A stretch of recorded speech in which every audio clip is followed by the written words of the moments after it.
Here's Danny, and today I will bring you my early access review of a little bike game called Descenders.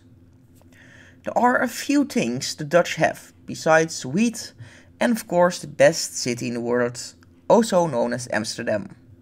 And that is drum and bass and bikes. So a little Dutch game company named Rage Quit was thinking, hey, let's put all of those together but add something that we totally don't have and all. Mountains. And then make a game of it. So the result is a mountain biking game with a lovely little soundtrack provided by Liquidity called Descenders. And the first thing you notice is how awesome the soundtrack is I just mentioned. Given I bloody love drum and bass, so this is right up my alley. It starts off with some Ramesses B going into Maduke with a little bit of NCT and Edlum next to it. Which is great, so no complaints here. I do have some complaints with the game however, but I'll mention those a little bit later. You start off with a simple training mission. Go downhill to do this, do that, nothing spectacular.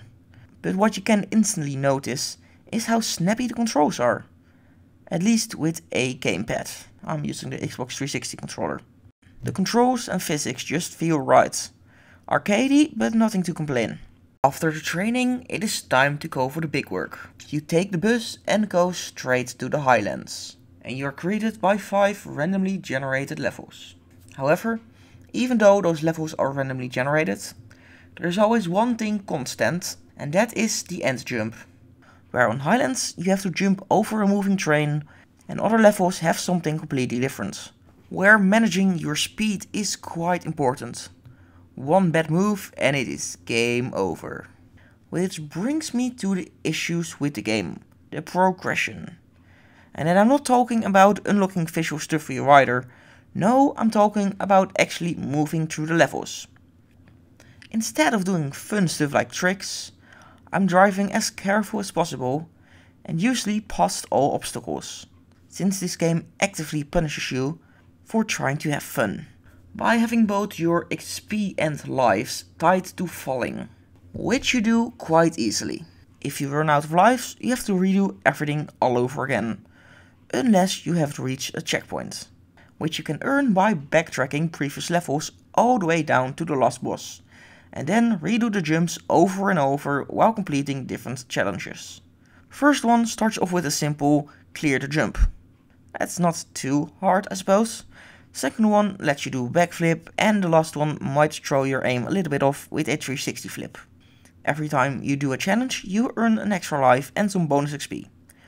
But since that you bring your lives over to the next stage, it might actually be smarter to play it safe and actually avoid any of the dangerous stuff. And play the game a lot more slower, like for example the Ubisoft Trials games.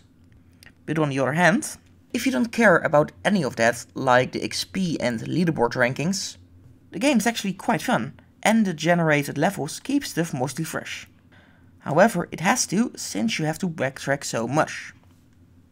So maybe it would be nice if the devs added a difficulty setting, so plebs like me can still have fun while doing tricks and going fast. While the leaderboard chasers get massive point streaks on the harder settings.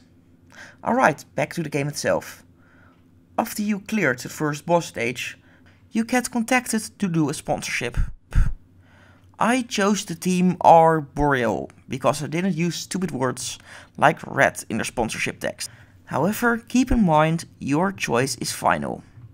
Unless you bug the dev about it on Discord and ask them to change it. Which is a very interesting way to do stuff, to say at least. Every team has their own clothing and events, where my team's missions has a simple objective. Make your way down to the finish, doesn't matter how. Which is a quite neat thing.